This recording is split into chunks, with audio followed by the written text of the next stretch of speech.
Boa tarde a todas as pessoas, companheiros e companheiras que acompanham esse debate, que participam desse debate, um debate promovido pela Internacional de Serviços Públicos e que pretende aprofundar o tema da elaboração, da produção e do acesso à vacina contra o coronavírus no Brasil, do acesso para todas e todos, para o conjunto da população. No momento em que nós enfrentamos a pandemia de coronavírus com muitas dificuldades no nosso país, devido ao desmonte do Sistema Único de Saúde, dos investimentos em educação, ensino e pesquisa, a pergunta que está colocada para nós é: temos capacidade de produção da vacina? E, a partir desta pergunta do temos capacidade de produção, caso alcancemos a formulação da vacina, o Brasil conseguirá garantir acesso ao conjunto da população à vacina contra o coronavírus de forma acessível, universal e ampla? Para aprofundar este debate, nós chamamos dois debatedores especializados no tema e que estão cotidianamente aprofundando esse debate, trabalhando nesse tema e debatendo com as diversas entidades da sociedade civil a questão da produção científica no Brasil e, em especial, da vacina contra o coronavírus. Nós temos aqui, como um dos nossos convidados, o Pedro Vilardi.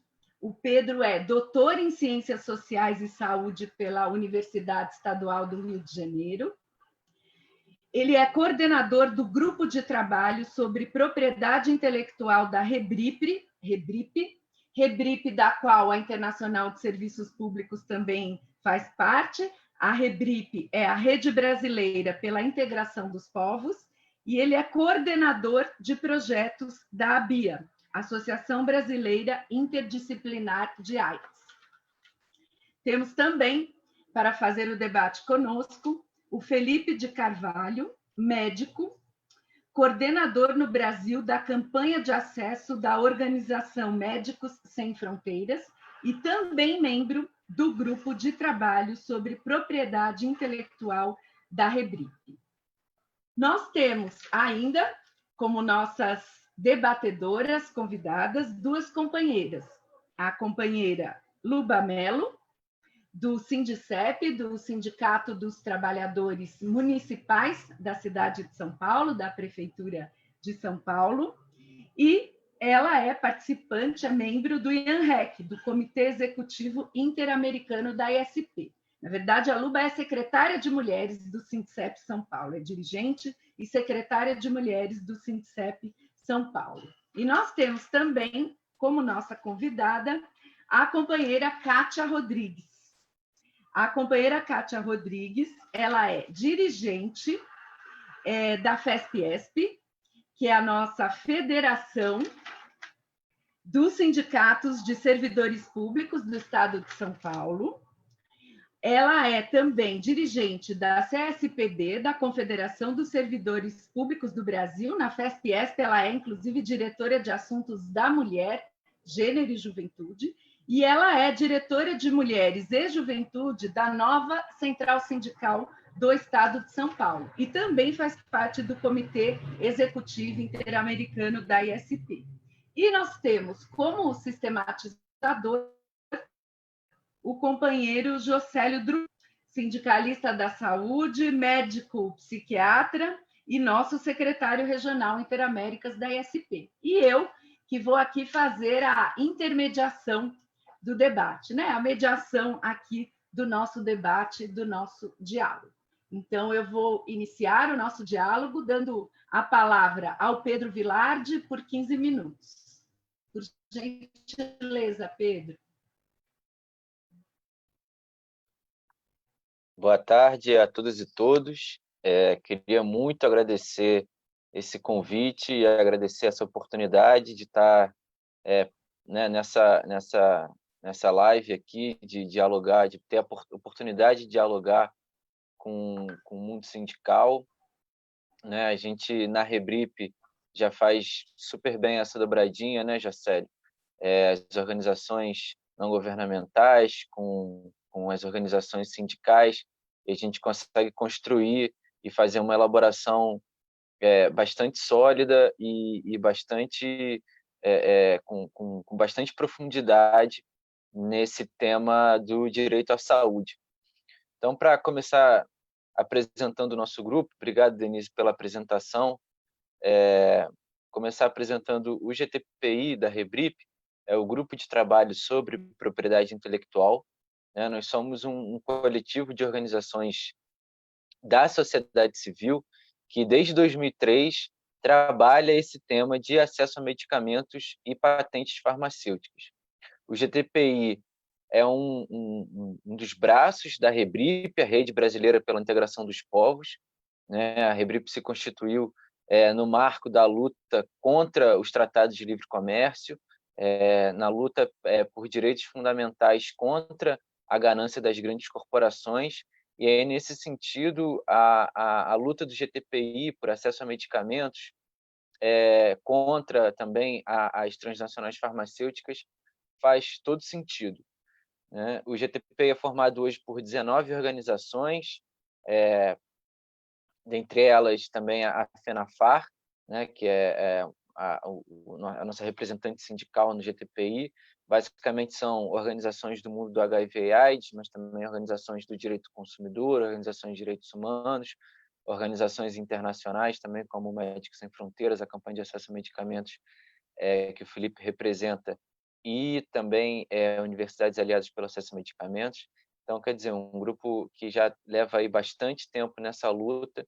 E aí a gente, nesse contexto da Covid-19, a gente teve que enfrentar esse desafio que a pandemia nos colocou. Claro que ninguém queria estar agora discutindo esses temas, a gente queria estar fazendo a nossa construção, que já vinha de muitos anos, mas é uma urgência da qual a gente não pode escapar, falar sobre a pandemia do novo coronavírus. Bom, para tentar dar um passo atrás, para tentar construir esse debate, não sei se todo mundo que está acompanhando a gente entende efetivamente esse tema das patentes farmacêuticas. O que é uma patente? O que a patente tem a ver com saúde? A patente é um título que o Estado, que o governo dá para uma pessoa ou para uma empresa, e esse título permite que a pessoa ou a empresa impeça outras empresas de entrarem naquele mercado. Então, na prática, a patente gera um monopólio. No campo da saúde, isso é especialmente ruim, porque quando a gente tem um monopólio sobre um medicamento, a gente tem altos preços. Isso significa que tanto os sistemas de saúde como como as próprias pessoas não conseguem comprar esse medicamento de forma sustentável. Então, assim, a gente tem alguns exemplos, principalmente do campo do HIV/AIDS, de como as patentes elas são nocivas ao SUS. Por exemplo, olha, eu sou craque em derrubar o celular nas lives, gente. Eu tenho um tripé aqui muito tecnológico, depois eu posso mostrar para vocês, que é composto por um rolo de fita crepe, um livro, e já vai assim no terceiro mês de quarentena, depois de muitas lives. Mas vamos lá. Então, os exemplos que a gente tem aí vem do campo do HIV/AIDS, de que a gente mostra como as patentes elas são prejudiciais ao SUS. Por exemplo, se a gente tomar um exemplo de um medicamento antirretroviral, o lopinavir e ritonavir, também conhecido como Kaletra, foi comprado durante muitos anos pelo Programa de AIDS do Brasil e era um dos principais medicamentos nos esquemas de tratamento. Esse medicamento, ele consumiu... Ai, meu Deus do céu, esqueci o dado agora, gente. Espera aí, já vou pegar aqui.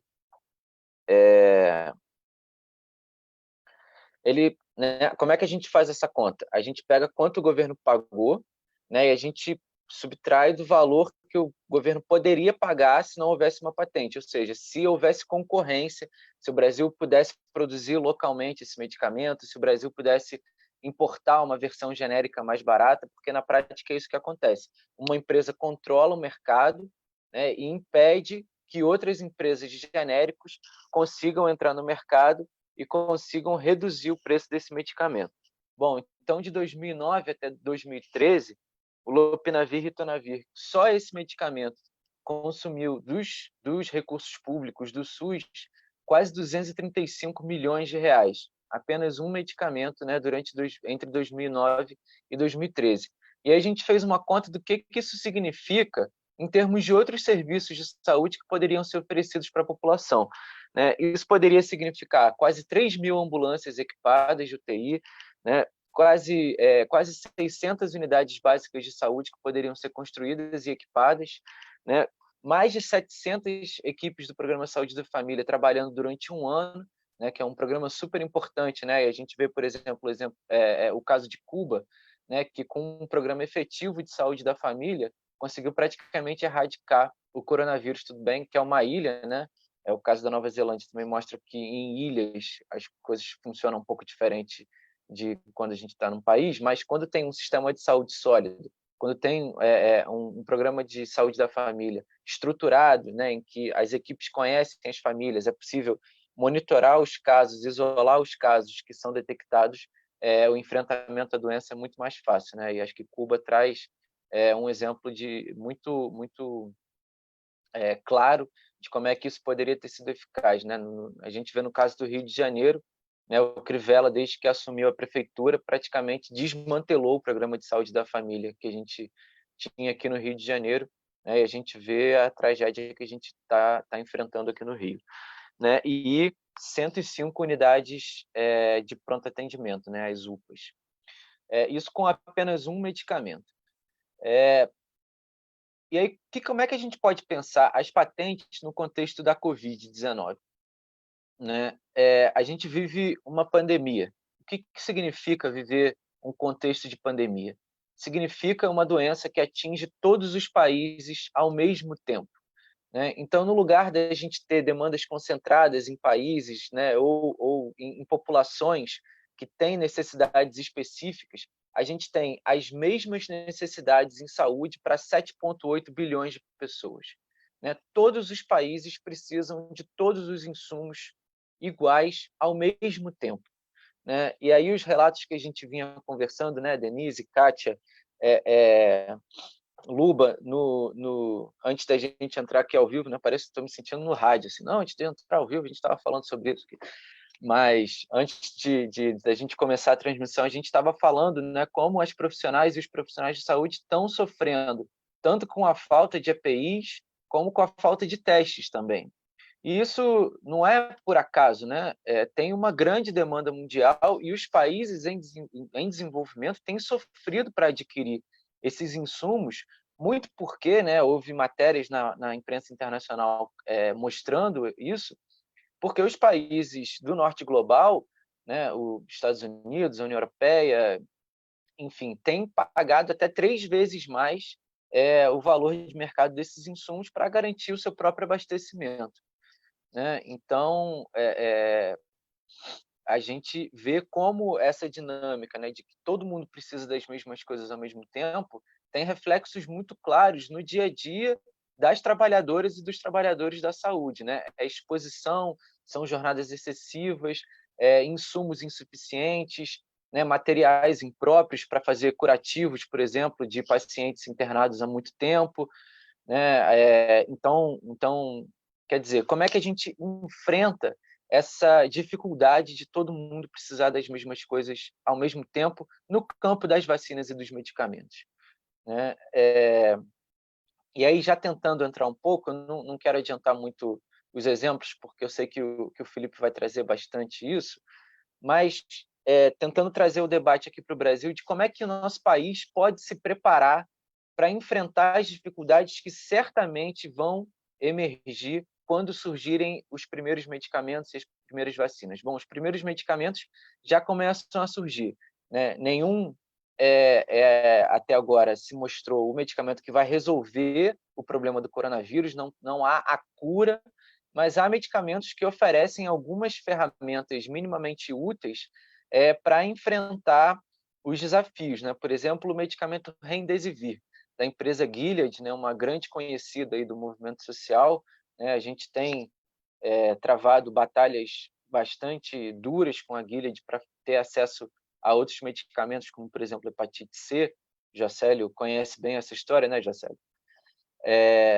E esse medicamento Remdesivir da Gilead, o que ele traz de bom é que ele consegue reduzir, em média, 4 dias o tempo de internação. Né? Quando em se tratando de uma doença, né, que a gente precisa de muitos leitos hospitalares, né, que a gente luta para não saturar o sistema de saúde, né, é por isso que a gente está em isolamento social, né? Alguns estados e cidades já estão começando a reabrir, mas por isso que a gente adota o isolamento social, né, para não saturar o sistema de saúde, né, para quem precisa de atendimento ter para onde ir, né, e não só as pessoas doentes de Covid-19, mas também outras fatalidades, um infarto, um AVC, um acidente de trânsito, um acidente doméstico, né? Quando a gente tem os hospitais saturados, essas pessoas também não têm para onde ir e aí a gente começa a ter mortes evitáveis, né? Então, reduzir em 4 dias não é o que vai nos salvar, mas também não é, enfim, irrelevante, né? É um medicamento que pode ajudar, tanto que ele já foi incorporado em alguns países da Europa, né? Principalmente Reino Unido, é o que eu tenho a notícia de que ele foi incorporado, que está sendo distribuído. Tem o Favipiravir também. Então, quer dizer, tem alguns medicamentos que estão surgindo que podem ajudar no manejo aí dos pacientes com Covid-19. Né? E como é que a gente pode preparar o nosso país para lidar com os desafios de ter acesso a essas tecnologias? Hoje tramita no Congresso o projeto de lei 1462 de 2020. 1462 de 2020. Foi um PL apresentado pelo deputado Alexandre Padilha, do PT de São Paulo, que é um grande aliado da saúde pública, que foi ministro da Saúde, que conhece muito o tema e que tem sido incansável nessa luta no Congresso brasileiro. Mas ele é um PL tão importante que logo ele teve adesão de praticamente toda a comissão externa da Câmara que discute o coronavírus e de polos partidários absolutamente opostos. Né? Então, por exemplo, a deputada Soraya Manato, do PSL, também assinou o PL que foi apresentado pelo Alexandre Padilha. Né? A Carmen Zanotto, que é enfermeira, né? Assinou também. Hoje a gente tem 9 parlamentares que assinam esse PL. E o que esse PL diz? Esse PL diz que, a partir da declaração de emergência de saúde pública decretada pela Câmara dos Deputados, todos os insumos, todas as tecnologias em saúde úteis para o enfrentamento de pandemias, e vejam que eu falo pandemias, eu não falo pandemia de Covid-19, porque ele serve para outras pandemias também que a gente possa vir a enfrentar, esperamos que não, mas a gente também esperava que não haveria a pandemia que a gente está vivendo, né? Toda e qualquer tecnologia útil para o enfrentamento de pandemias seja alvo de licença compulsória. O que é a licença compulsória? A licença compulsória é quando o Estado, né, no caso o Estado brasileiro, diz: não é possível exercer monopólios sobre essas tecnologias úteis para o coronavírus. Então, veja que a gente não fala de expropriação, a gente não fala de desapropriação, a gente fala de suspensão temporária do monopólio. Né? Durante o tempo da pandemia, o monopólio não vale. É isso que fala esse projeto de lei que está tramitando no Congresso. E por que isso é tão importante? A gente já tem a notícia de que a Gilead pediu patente para o Remdesivir no Brasil. Esse pedido está sendo analisado no Brasil e é possível que ele seja concedido. Se ele for concedido, o Brasil vai ficar refém da Gilead e isso acarreta em 2 problemas. O primeiro, abastecimento. É muito difícil a Gilead ter capacidade de abastecer todos os mercados do mundo, né, que estejam interessados em adquirir esse medicamento. Ela fez alguns acordos com algumas empresas da Índia e do Paquistão, mas limitou os países para os quais essas empresas podem vender. O Brasil não está no rol desses países. Né? Então, o Brasil teria que comprar da Gilead e a gente não sabe se a Gilead teria medicamentos suficientes para vender para o Brasil. E o segundo é a questão do alto preço. Né? Houve um estudo da Universidade de Liverpool, bem no início da da pandemia, dizendo, desculpa, dizendo, calculando quanto seria o custo de produção de diversos medicamentos que estavam sendo testados para o coronavírus. E um deles era o Remdesivir, né? E o custo de produção com lucro é de cerca de R$ 50, né? E já houve matérias colocando que o preço do Remdesivir poderia chegar até R$ 25.000.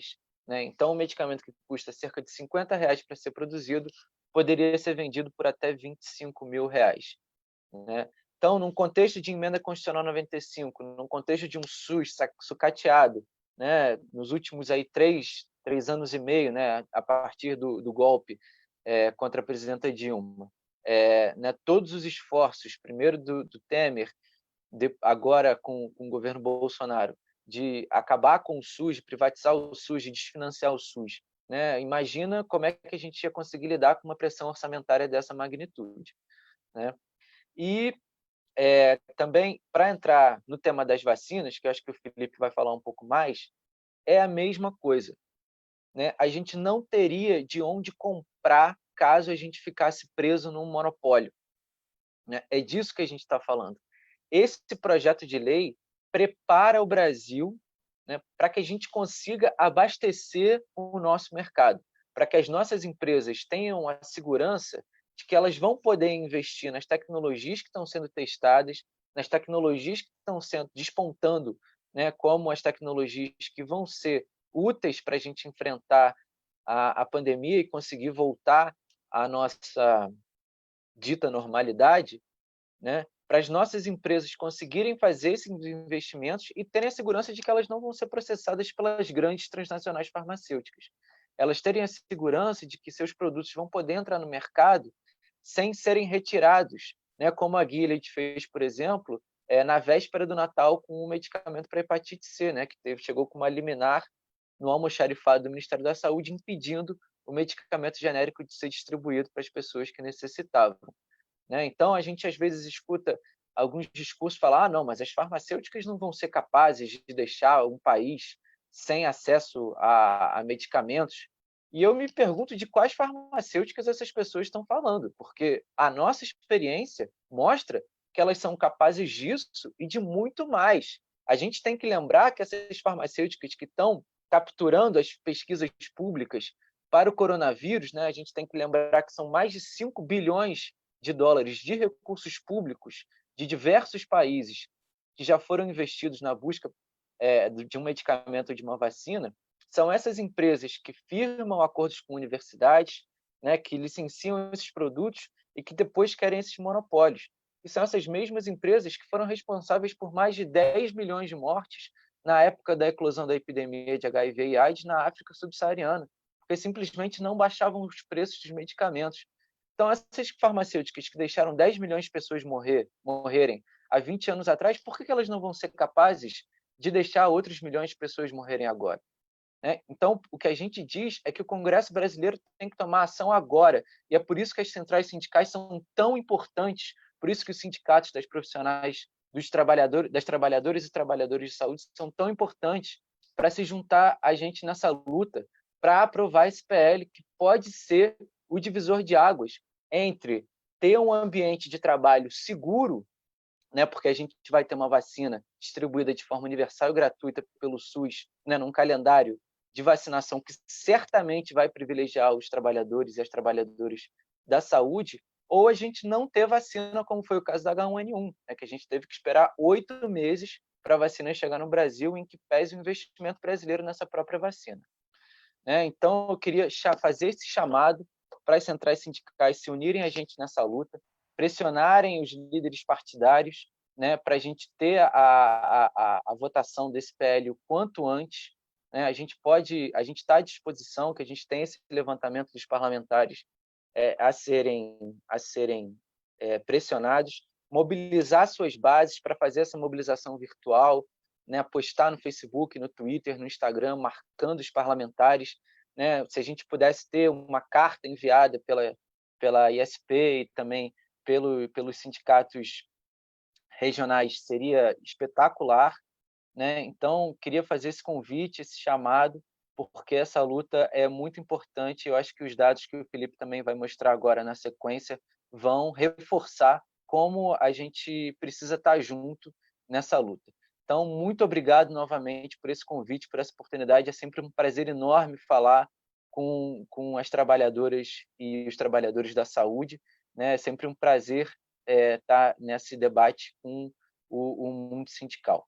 Fico à disposição para as perguntas e encerro por aqui, que eu acho que eu já falei demais, né? Tá um pouquinho mais que o tempo, mas são considerações muito importantes para esse debate. Que você traz é importante e preocupante, Pedro. Você mesmo tocou, antes de falar no tema da produção da vacina e do risco que nós estamos correndo com a questão de não ter acesso à patente, de uma multinacional se apropriar da patente do Remdesivir, certo? E, consequentemente, na produção da vacina, também essa ameaça sobre nós. Você falou dos EPIs antes, né? De algo até mais simples e de que está faltando nos locais de trabalho. A ESP está com uma campanha mundial, trabalhadoras e trabalhadores protegidos salvam vidas. E no Brasil nós fizemos uma pesquisa sobre as condições de trabalho e obtivemos 3.636 questionários informando que em 64% dos locais de trabalho destas pessoas respondentes da pesquisa não há EPIs suficientes. Também o dado de que 53% de quem respondeu à pesquisa está em sofrimento psíquico pelas péssimas condições de trabalho. Imagine ainda num tema tão complexo como o acesso à patente, certo? Pelas empresas nacionais para poderem ser, né, para os medicamentos e a vacina futura também, né? Poder ser produzida pelo Brasil e garantir o acesso universal, público, gratuito. Então, porque se para questões básicas, que não dependem de uma patente, já estamos enfrentando dificuldades sérias, quando você trata, né, mais esse aprofundamento sobre esse tema e ainda fala de uma ameaça à autonomia e à soberania nacional, certo? Nós podemos ficar extremamente dependentes de outros países. Então, com essas considerações, eu passo imediatamente a palavra para o Felipe de Carvalho, da Organização Médicos Sem Fronteiras. Obrigado, Denise. Gostaria muito de agradecer também esse convite, agradecer a todas e todos que estão assistindo a esse debate. Pedro, que é um colega aí de muitos anos, de muitas lutas, sempre uma satisfação estar no painel com ele. Bom, eu gostaria de começar, então, diretamente indo para o tema de vacinas. Só queria, primeiramente, apresentar um pouco mais a organização. Para quem não conhece, o Médicos Sem Fronteiras é uma organização internacional de ajuda médica humanitária que atua hoje em cerca de 70 países e em situações de emergência, conflitos armados, desastres naturais, epidemias. Então, obviamente, a gente está muito envolvido com a resposta à pandemia do novo coronavírus. Isso significa um esforço monumental para a nossa organização de adaptar projetos em países onde a gente já atuava, que estão bastante afetados, manter as atividades em outras áreas, que também é importante que não fiquem de lado, inclusive vacinação, para outras enfermidades, a gente precisa manter isso para a gente não ter surtos de outras doenças graves acontecendo, porque as atividades foram interrompidas. E, inclusive, no Brasil, a gente está também com atividades especialmente com populações vulneráveis, levando assistência médica também para a população em situação de rua, populações mais isoladas, enfim, a gente está atuando em algumas cidades aqui no Brasil para responder a essa crise. Em paralelo a isso, o Médicos Sem Fronteiras já há mais de 20 anos a gente tem um departamento que a gente chama de campanha de acesso a medicamentos, que ele foi criado quando a organização foi premiada com o Prêmio Nobel da Paz, e a gente entendeu que era o momento de iniciar um processo de debate sobre preço e acesso a medicamentos, porque naquela época estava justamente uma grande crise de acesso aos medicamentos de AIDS. Nós, enquanto organização humanitária, a gente tinha muita dificuldade de levar tratamentos de AIDS por conta do preço para os países onde eram mais necessários. Então, a gente entendeu que havia ali um tema importante para ser debatido de uma maneira mais profunda. Então, a gente criou uma equipe especializada em temas de preço, de patentes, de inovação, para a gente entender esses debates, levar a nossa voz, né, levar a realidade de quem estava afetado na ponta para os debates internacionais. Então, a gente tem feito esse trabalho há muitos anos e agora, com essa pandemia, a gente está também observando, né, e usando a nossa voz para fazer críticas, demandas para as empresas farmacêuticas, para os governos e para as instituições internacionais, para a gente garantir esse desafio que está colocado hoje de levar a vacina para todos quando ela surgir. Essa é uma pergunta que provoca aqui esse debate hoje. Vou tentar fazer o meu melhor para responder, mas vamos, então, passear um pouco pelos dados, né? O que está rolando nesse universo do desenvolvimento de vacinas. Bom, a gente tem mais de 100 projetos hoje no mundo de pesquisas com vacinas, sendo que 13 desses projetos hoje já estão numa fase avançada, que é a pesquisa com seres humanos, né? São vacinas que já estão sendo testadas em grupos menores ou maiores de população.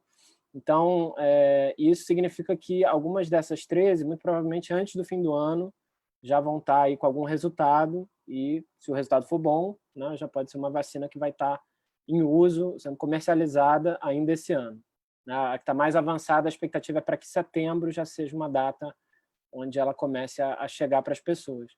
Então, a gente tem, obviamente, um desafio científico, né, que é muito complexo, não é um vírus simples, então tem todo um esforço internacional que é louvável, né, da comunidade científica de compartilhar informação, avançar com novas plataformas tecnológicas e fazer o máximo possível para que isso seja rápido, né, mas a gente hoje não sabe dizer qual dessas 13 vacinas vai funcionar e, se tiver uma delas que funcione, como que ela vai funcionar, né? Porque a gente ainda tem dúvidas, por exemplo, uma vacina mesmo funcionando pode ser que ela só proteja durante um ano, né? Ou pode ser que ela não sirva para todos os tipos de população, né? Então, a gente tem que entender, né, dentro das vacinas consideradas efetivas, quais que funcionam, de que maneira, para quem.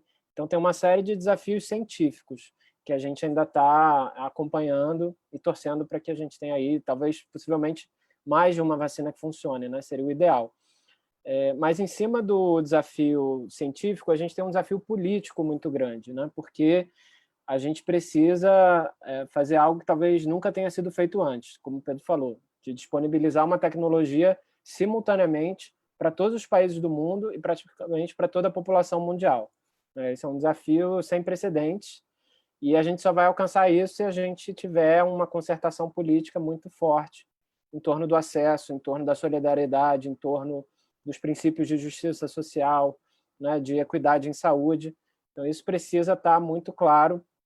E o que a gente tem acompanhado é que, no nível dos discursos, está tudo mais ou menos assim, acontecendo de uma maneira interessante, né? A gente vê aí presidentes de nações europeias falando da vacina como um bem público, né? Até o presidente da China também fez uma declaração de que qualquer vacina deve ser um bem público, deve ser disponível de graça para todo mundo, em todos os países. Então, no nível das resoluções e dos discursos, está tudo lindo. Mas o problema é o que acontece na prática, né? Essa tensão entre discurso e prática é o que nos preocupa. Então, a gente vê que, na prática, o que está acontecendo? Os países mais ricos estão comprando os estoques das vacinas que são mais promissoras e a gente não tem nenhuma clareza de quanto que vai sobrar de vacina para o resto do mundo, né? Então, a gente já teve aí acordos que foram feitos entre Estados Unidos, União Europeia não, desculpa, são 4 países da Europa, né, que é Holanda, França, Itália e Alemanha. O Reino Unido também tem um acordo separado, os Estados Unidos tem outro. Enfim, esses países com maior poder aquisitivo já estão se aproximando das empresas e garantindo o estoque deles, né? Tem até uma suspeita de que alguns desses países estão até pensando em quantidades além do que é necessário para vacinar a população, né? Para ter ainda realmente um estoque daquela vacina. Então, isso é muito problemático. A gente sabe que, nesse momento, esse tipo de atitude não vai ajudar a gente a chegar onde a gente precisa, né? Isso, na verdade, é só uma repetição do que a gente já viu em outras pandemias. Oi, vocês estão me ouvindo? Eu estou recebendo uma mensagem aqui de interferência. Está dando uma pequena interferência, um chiado no seu áudio, que começou no meio da sua fala, não estava no início. Vê se melhorou agora, porque eu estava com o ventilador ligado, talvez fosse Não, isso. é do áudio mesmo. Peraí. Alguma interferência no fone, no microfone. Tá melhor? Não estava no começo da fala. Tá, deixa eu tirar sem o fone melhor. Mudou alguma coisa? Continua. Bom. Olha, para mim não está dando interferência. Tá bom. Para mim também não está, não. Para mim está ótimo. Então, acho Para mim que tá é normal aí. também. Tá normal. Felipe. Então, perdão, continue, prossiga. Tá bom. Desculpe, tá bem... Deu alguma... Bom, ok.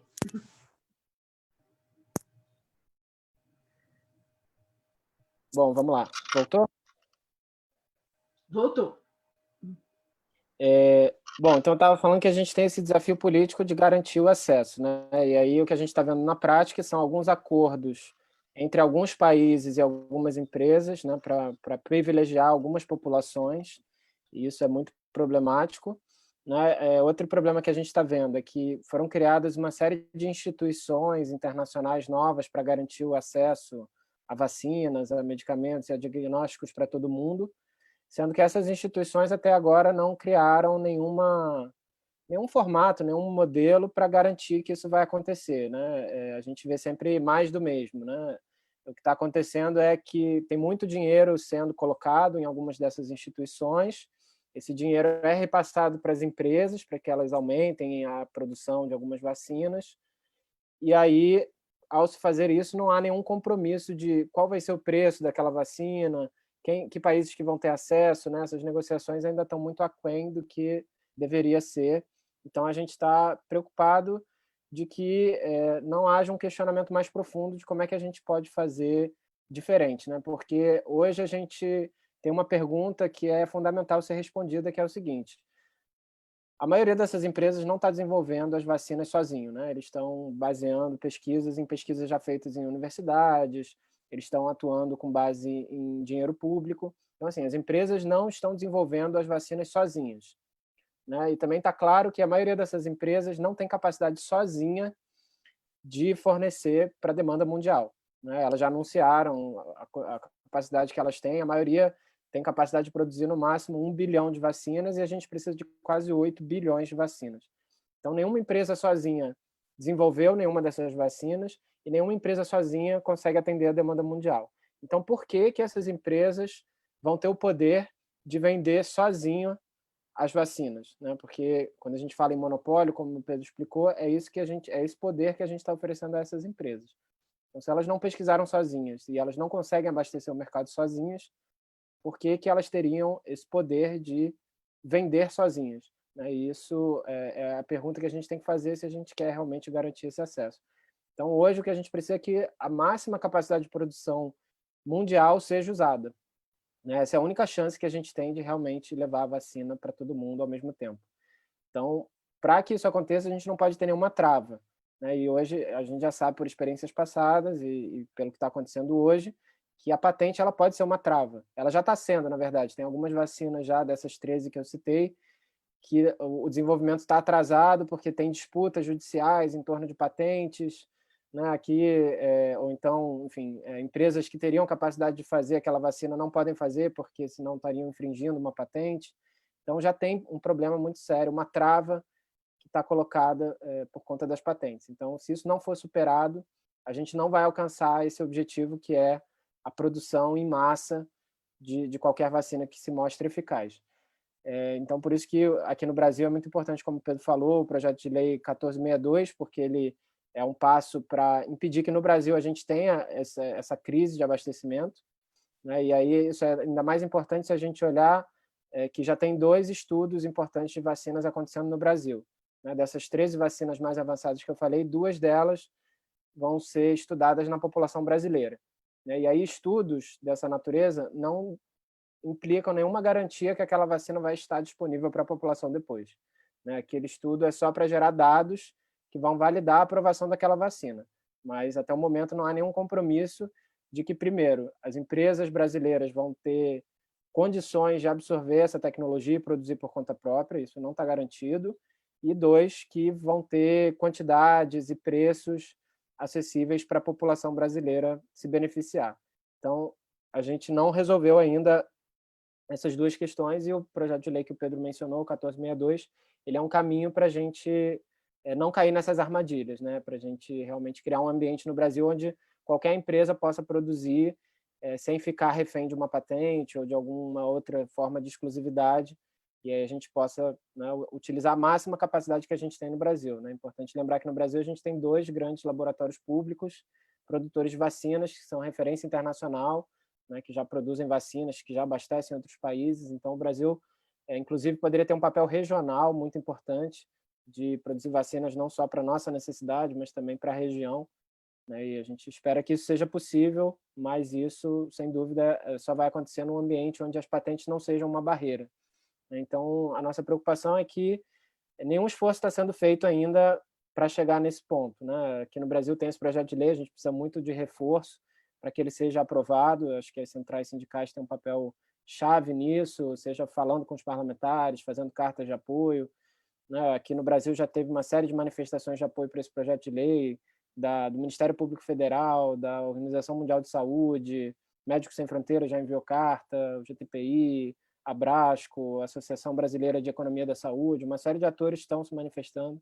Então, é interessante a gente ver aí como o movimento sindical também pode somar forças nesse esforço, né? Porque a gente está vendo que, na verdade, o que está se desenhando é uma junção muito perigosa do nacionalismo de alguns países que estão pensando na sua população em primeiro lugar, com a ganância das empresas, que já existe há muito tempo, né? Mas a combinação desses 2 fatores está resultando nisso, né? A gente vai ter vacinas em quantidades insuficientes, porque as empresas vão ter monopólio, não vão deixar outras fazerem, e o pouco de vacina que for produzido, ele vai para as mãos dos países mais ricos, e os países em desenvolvimento vão ficar esperando, vão ficar na fila e vão ficar imersas nesse sofrimento que a gente conhece, né? Então, a gente sabe, principalmente como foi colocado aqui, né, para profissionais de saúde, a importância que é ter uma vacina, né, para que a gente consiga proteger esses profissionais, populações mais vulneráveis.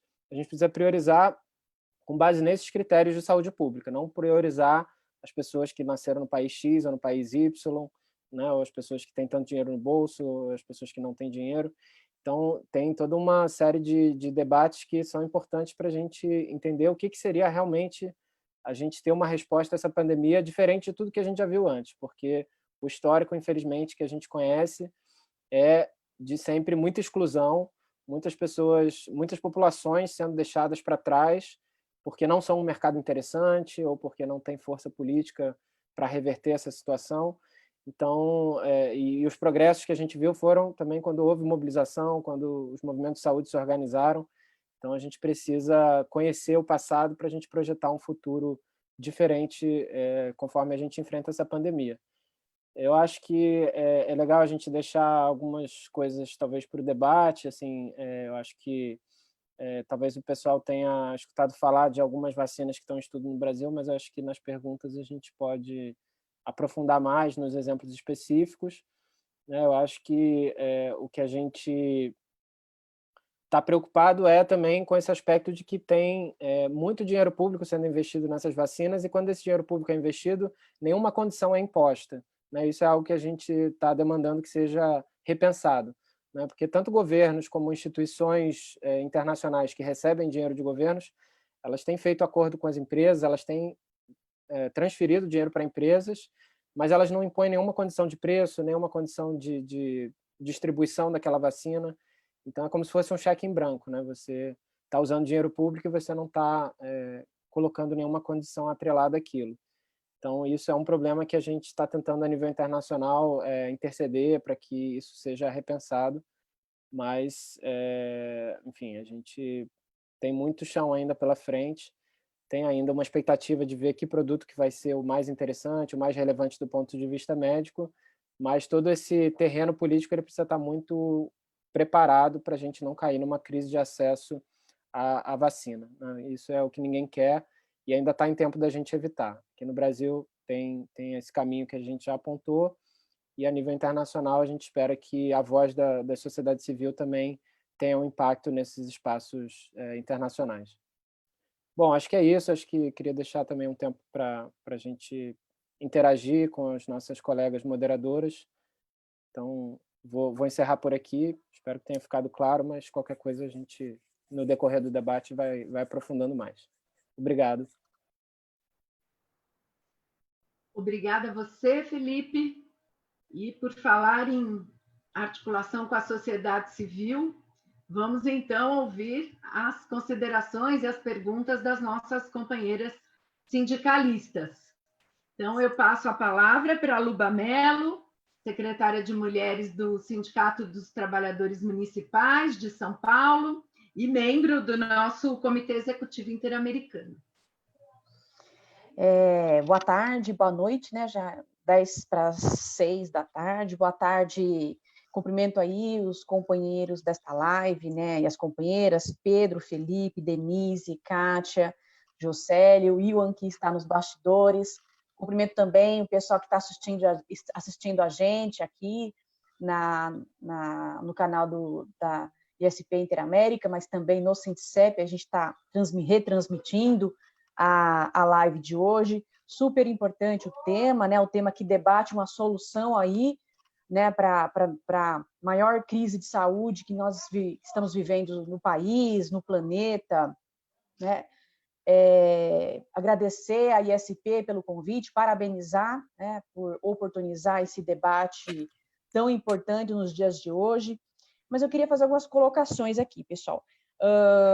Primeiro, a gente tem que considerar que antes da pandemia, né, antes do coronavírus, né, do Covid-19 estar em nosso país, a gente já tinha um contexto político, econômico bastante difícil, né, bem citou aí os nossos palestrantes. A gente tem um contexto de golpe, e neste contexto de golpe tivemos vários ataques à população e à classe trabalhadora. Um dos ataques é a EC 95, na emenda constitucional 95, de congelamento dos gastos públicos por mais de 20 anos, principalmente saúde e educação. E a gente que está lá na ponta, né, no meu caso, que sou servidora pública da Prefeitura de São Paulo e dirigente do Sindicep, a gente já sente na pele, né, o desmonte das políticas públicas, né? O Sindicep, que é o Sindicato dos Municipais de São Paulo, toda a linha de frente está com a gente. A saúde, a assistência social, o serviço funerário, a segurança pública, são áreas que estão atendendo a população, salvando a população e já estão sofrendo muito com o desmonte do SUS, do SUAS, né, o ataque em geral às políticas públicas. E a gente tem aí, né, o Brasil, infelizmente, é o segundo país, se não me engano, com o maior número de mortes. A gente já passou 1 milhão de casos, mais de 54 mil mortes. A cidade de São Paulo, vou falar um pouquinho mais do meu contexto aqui. A cidade de São Paulo é praticamente o epicentro no país, muitos casos, um desmonte terrível. A gente tem um alto índice de falecimento de trabalhadores, só nos trabalhadores da prefeitura. A gente teve mais de 70 mortes de profissionais. O Brasil já é o país que mais tem mortes de profissionais da saúde. Último levantamento, a gente teve no Brasil 139 médicos e 190 enfermeiros e enfermeiras que faleceram, né, são dados do CIMESP e do COFEM. Eu nem sei se atualizou, porque, infelizmente, todos os dias a gente tem atualização de falecimentos. A gente está numa situação bastante terrível. E aí, pensando na população, a gente tem um aumento significativo no número de casos e mortes na população, sobretudo a população mais carente, a população negra, a população das periferias. A realidade de São Paulo é que os maiores casos de mortes por Covid-19 estão em bairros como Sapopemba, Brasilândia, Jardim Ângela, que são bairros extremamente pobres. As pessoas têm diversas dificuldades de saneamento básico, né, de conseguir uma higienização, de conseguir medicamentos. Assim, a realidade brasileira ela já é muito, muito, muito difícil. A realidade aqui da cidade de São Paulo é muito, muito difícil. E, por outro lado, né, nesse momento, a gente não pode deixar de falar que a gente está no momento de uma disputa de narrativa, né? Uma disputa política. A gente está no ano, apesar de tudo, é um ano eleitoral. A gente tem aí vários debates políticos surgindo em cima da situação do Brasil. O debate dos serviços públicos está na roda, né? O debate de um Estado mais social está na roda, né?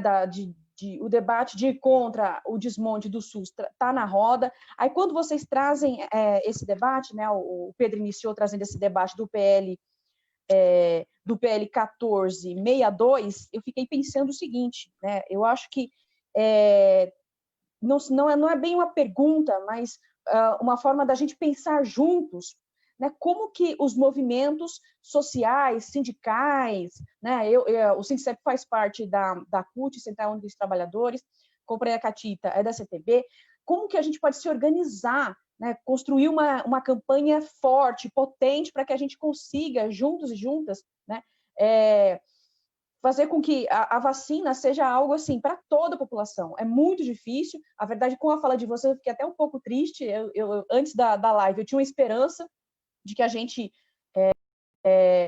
de que a vacina realmente fosse ser de ampla distribuição, mas a gente sabe que não é, com esse governo Bolsonaro que quer atacar a população, né, com essa necropolítica que escolhe quem é que vai viver, quem é que vai morrer.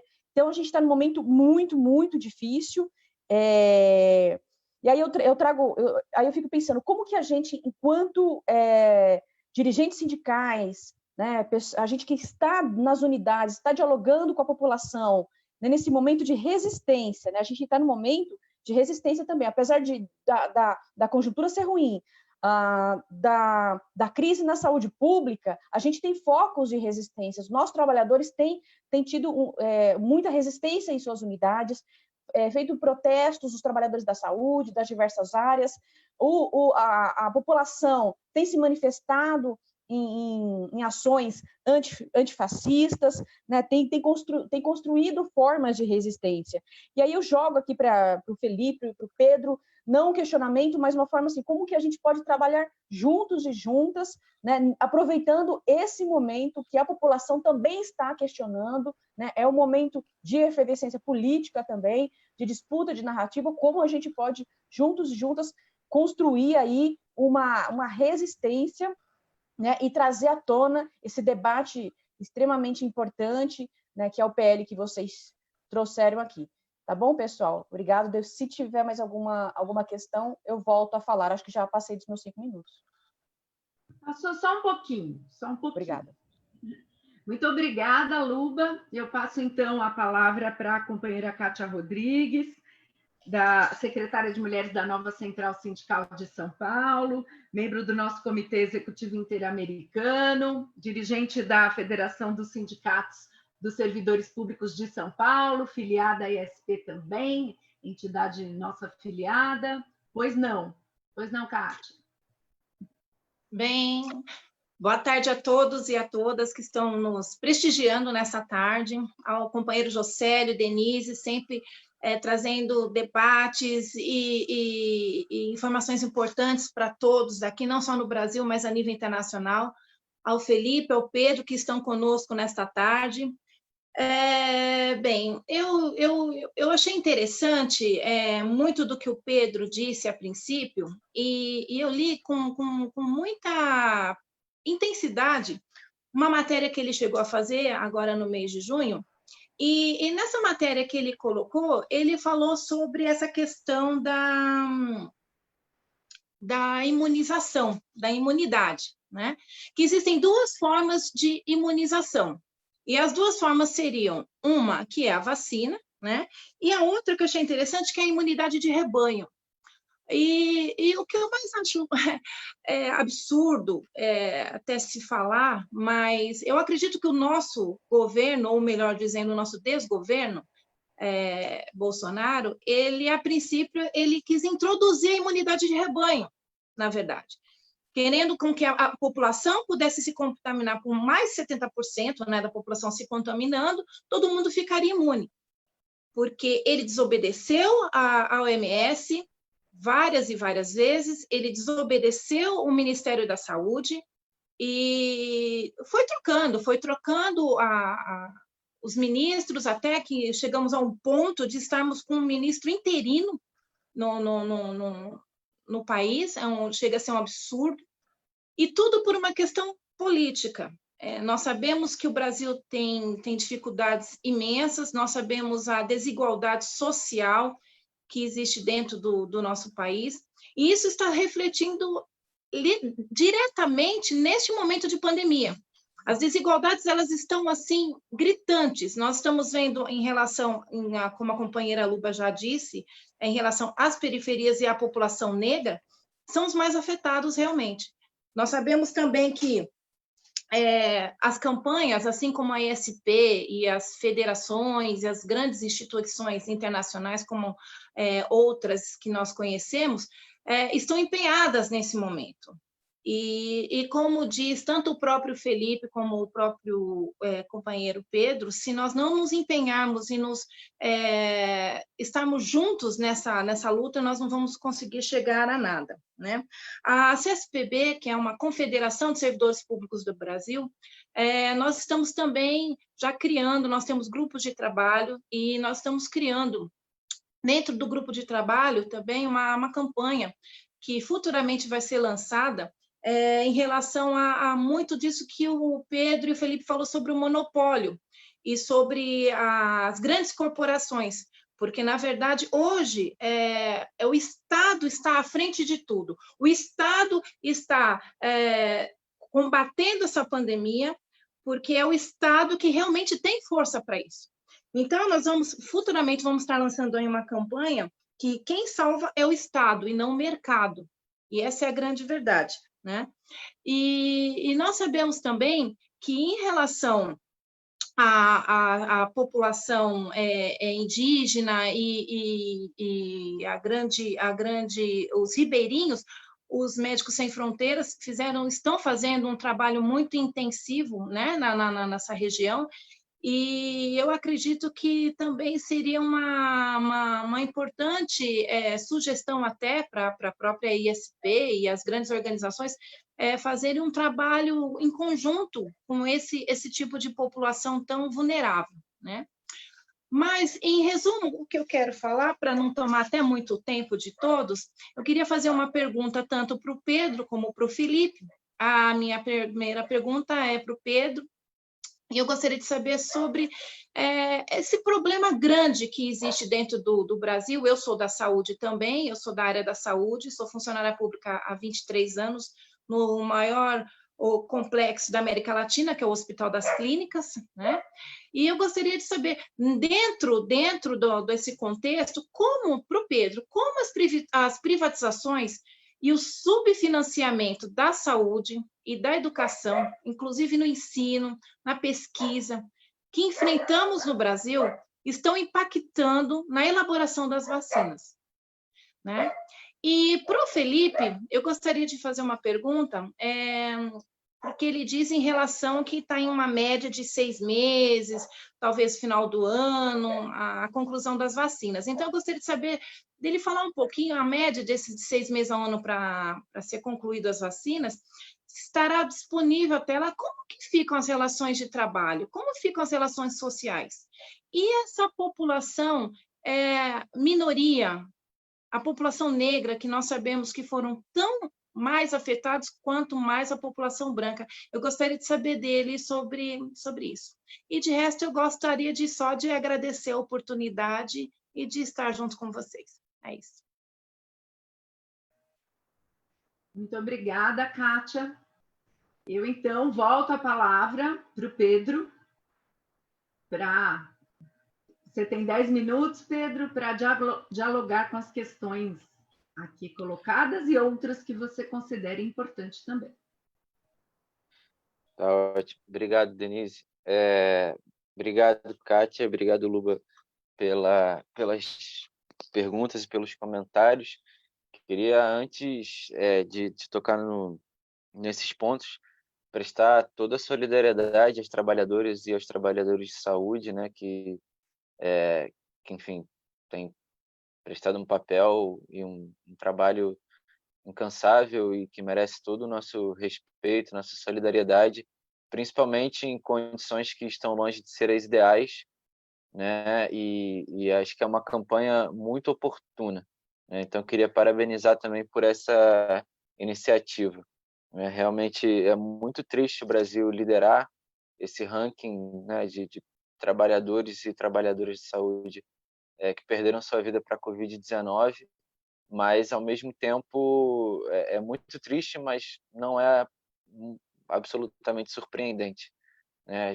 Tendo em vista todo o sucateamento do SUS e o desprestígio, né, que principalmente enfermeiras, fisioterapeutas, os profissionais não médicos, né, o desprestígio que esses profissionais têm frente aos planos de carreira, enfim, principalmente em comparação à classe médica, né? E são frequentemente trabalhadoras, mulheres, negras, né, as enfermeiras, majoritariamente, e, enfim, acho que liga um pouco também com a sua pergunta, Kátia, que é um pouco o ponto que a gente tentou levantar no artigo que a gente publicou no site do Outras Palavras, eu e o Luiz Carlos Faria Júnior, que é um professor de Direito da PUC, membro do ativista, um ativista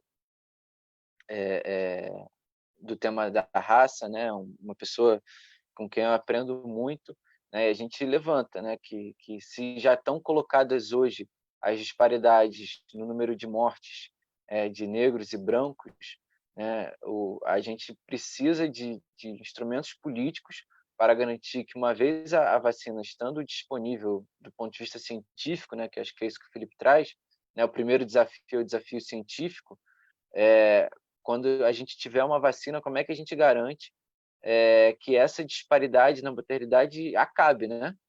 Como é que a gente garante uma distribuição equitativa para que a vacina não seja um luxo, né? Que, tomando o exemplo de São Paulo, né? Que os condomínios de luxo dos Jardins ou de Alphaville, né, vão estar imunizados, mas Paraisópolis vai estar sofrendo ainda com os efeitos do coronavírus, né, que é o cenário que a gente está vendo hoje.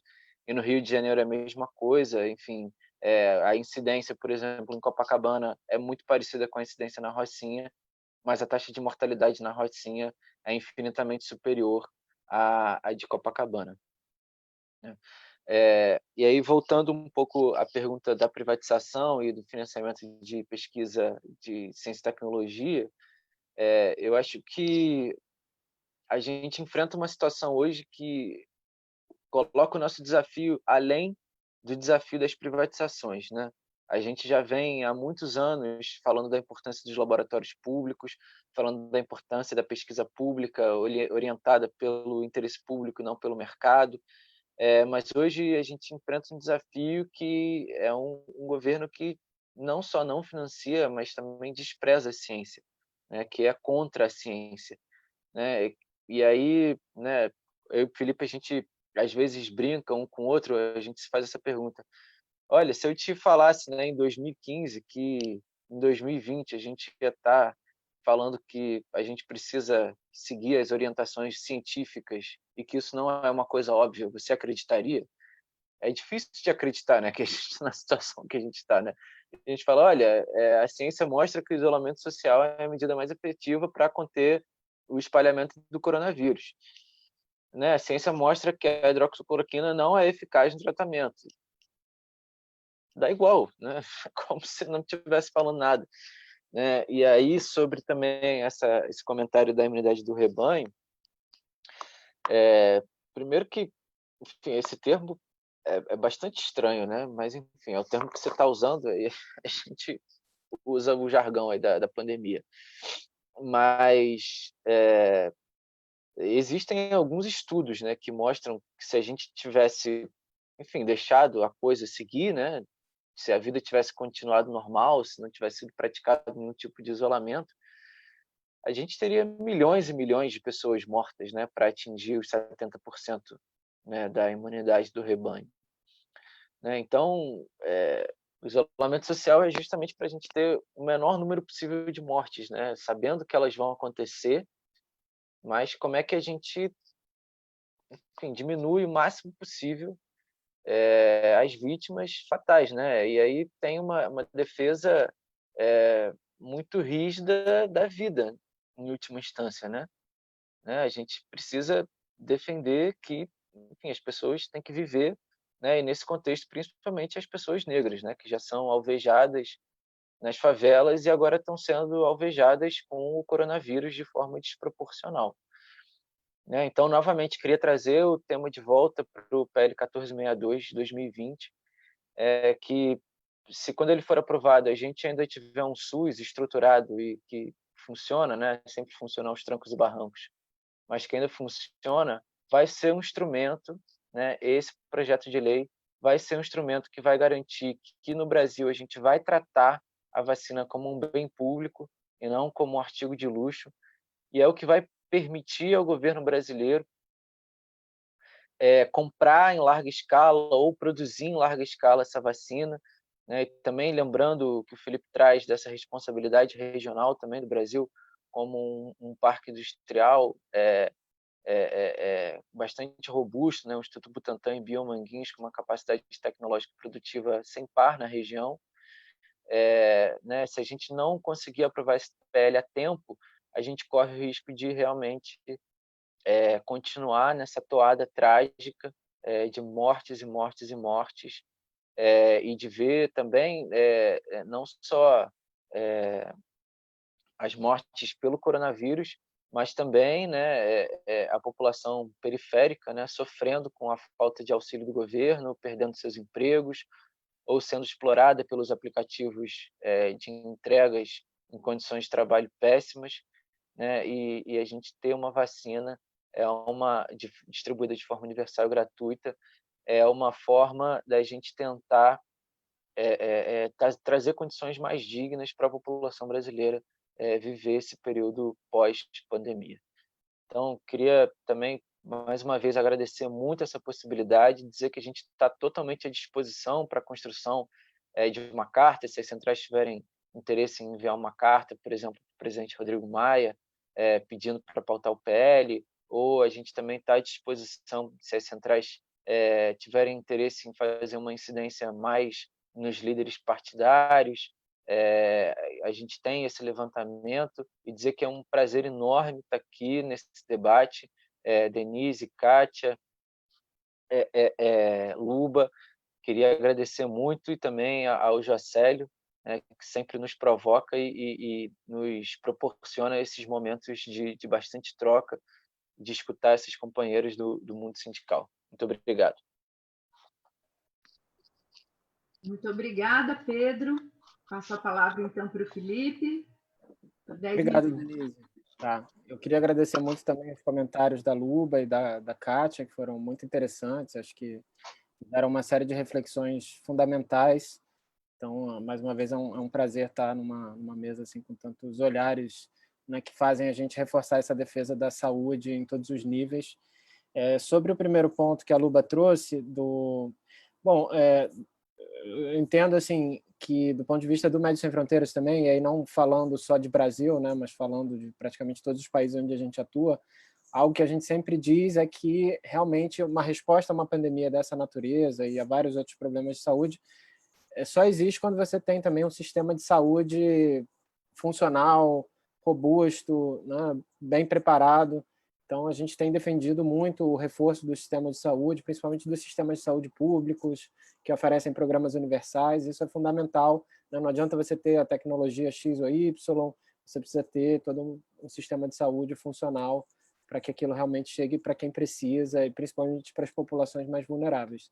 Então, isso é um elemento que não pode faltar quando a gente fala em resposta à pandemia e quando a gente fala de enfrentamento de outras doenças também, né? Então, acho que esse ponto que a Luba toca é muito importante da gente ter sempre em mente. Não é só a corrida pela cura, né? A corrida também para manter e reativar sistemas de saúde com princípios de universalidade, de equidade, e isso é o que vai realmente fazer toda a diferença. Sobre que agendas a gente pode ter, campanhas, né?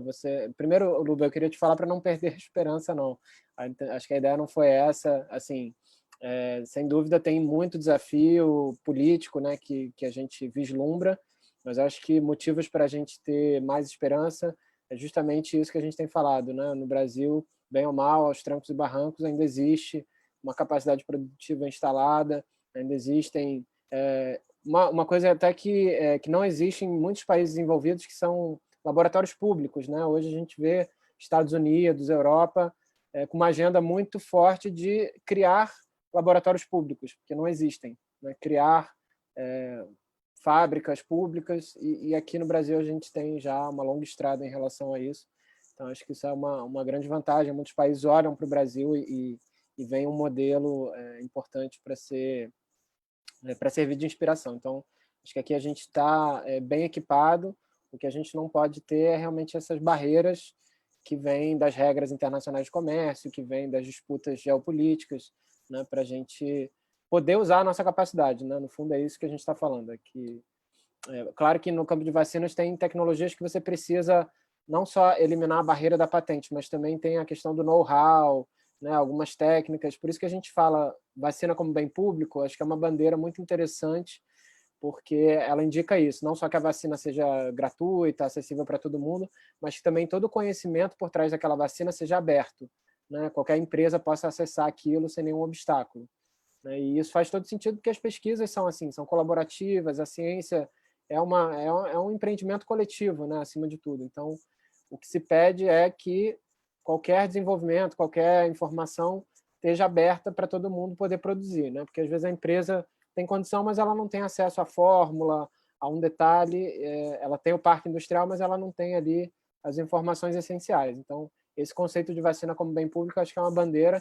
Ele ainda não é muito maduro, assim, ele ainda está em construção, mas acho que tem sido colocado no mais alto nível político, e a gente precisa, enquanto movimento social, se apropriar desse conceito e trabalhar ele da melhor forma possível. Então, na nossa visão, ele deveria servir também para permitir que empresas, como a gente tem aqui, laboratórios públicos no Brasil, acessem, né? Porque, por exemplo, o que acontece hoje? A gente tem uma das vacinas que está sendo estudada no Brasil, a vacina, eu gosto de falar que é a vacina de Oxford, né? Porque ela foi desenvolvida pela Universidade de Oxford, com dinheiro público, e do início ao fim, né? Não é assim, a empresa fez os testes de laboratório, não. A universidade ela fez tudo, ela desenvolveu a vacina do início ao fim, né? Só que aí, num certo momento, a universidade fez um acordo com uma empresa farmacêutica britânica, a AstraZeneca, e essa empresa está tentando criar um monopólio em torno dessa vacina, né? Então, aqui no Brasil, a gente provavelmente vai ter esse desafio, porque é essa empresa que vai definir quem produz, como, que quantidade, o quanto que a gente vai absorver dessa tecnologia, o quanto que a gente vai ficar dependente. Então, o ideal seria que a gente realmente tivesse essa vacina como bem público, e aí Biomanguinhos, por exemplo, pudesse diretamente aprender dos pesquisadores de Oxford como fazer essa vacina sem esse intermediário que acabou entrando na jogada, que é uma empresa que, na verdade, só está fazendo produção. Eles não fizeram desenvolvimento, eles não investiram, eles só estão realmente se apropriando e controlando essa distribuição, né? Então, é isso que a gente precisa evitar. O caminho do PL acho que já está bastante claro, o Pedro já falou bastante. Acho que tem alguns outros caminhos. Por exemplo, em São Paulo, né, você atua mais em São Paulo, eu acho que um ponto interessante é essa vacina, essa segunda que está sendo pesquisada no Brasil, pelo Instituto Butantan, né? Porque é uma iniciativa interessante, é uma parceria com uma empresa chinesa, e, nesse caso, tem investimento público também do governo de São Paulo, né? Que eles estão investindo dinheiro público para as pesquisas, para as próximas etapas. E isso é importante, mas é importante também que, com base nesse investimento, também hajam regras claras sobre acesso, sobre preço, né? Então, talvez isso possa ser uma agenda para os movimentos de São Paulo, de acompanhar como é que está sendo esse investimento do governo de São Paulo, de como é que esse dinheiro, né, vai reverter em benefício para a população, né? A iniciativa tem que ser apoiada, mas é importante também ter transparência de, uma vez que a gente está investindo dinheiro público, qual é o retorno desse investimento, né, em termos de acesso, de preço baixo. Então, acho que essa pode ser uma agenda interessante. E outra sobre o tema de APIs, que foi bastante colocado aqui, a proteção dos profissionais de saúde, que é fundamental. eu tenho acompanhado particularmente muitas iniciativas aqui no Brasil de produção de APIs por universidades e grupos assim autônomos, né? Então, eu acho que isso é uma medida muito interessante, porque muitos desses projetos eles colocam desde o princípio que não vai ter patente, que aquilo é uma tecnologia que é para todo mundo copiar. Então, acho que esses projetos eles precisam também ser apoiados, ser incentivados, né? Muitos deles estão começando a enfrentar dificuldades de financiamento, de recursos, de materiais. Então, acho que é legal que essas iniciativas não morram, né? Porque elas já, inclusive, forneceram em São Paulo, eu acompanhei, tem grupos que trabalham com impressão 3D e já forneceram uma série de materiais para alguns hospitais de São Paulo. Mas é interessante que isso seja mais institucionalizado, que haja um apoio, que inclusive são iniciativas que tentam criar uma alternativa, né? Que não caem nessa lógica do monopólio, da patente, e fazem a coisa de uma forma aberta, coletiva, de baixo custo. Tem um ventilador mecânico da USP também, se eu não me engano. Enfim, tem iniciativas assim que acho que é legal acompanhar assim, no nível estadual. E sobre a pergunta da Kátia, é muito importante esse tema, Kátia, que você coloca. Primeiro, a questão dos prazos, né? Assim, a gente está falando de prazo porque assim, o que está acontecendo hoje é que essas grandes empresas farmacêuticas elas já estão começando a produzir a vacina sem saber se ela vai funcionar ou não. Né? O que a gente chama de produzir sob risco. Elas estão apostando que a vacina vai funcionar, mas pode ser que lá na frente os estudos concluam, não, essa vacina não funciona. A empresa vai ter um estoque que, né, a gente não sabe o que vai acontecer, enfim, não vai ser usado. Se for comprovado que aquela vacina não é boa, a empresa está produzindo algo que não vai ser usado. Né? Então, muitas empresas estão fazendo isso. Né? Só que a gente, aqui no Brasil, por exemplo, a gente não está produzindo ainda algumas vacinas, né, nos laboratórios brasileiros. Então, a partir do momento que uma seja comprovada, a gente vai começar a produzir aqui no Brasil, aí vai demorar uns 6 meses para a nossa produção começar a chegar. Normalmente, essa é uma média, né? Claro que nessa pandemia está todo mundo tentando fazer as coisas mais rápido. Mas, assim, a gente vai ter vacinas em setembro porque algumas empresas já começaram a produzir mesmo sem saber se elas funcionam ou não. Isso é uma estratégia que está sendo usada. Claro que não é toda empresa que tem condição de fazer isso, né? São poucas empresas que têm condição de fazer isso.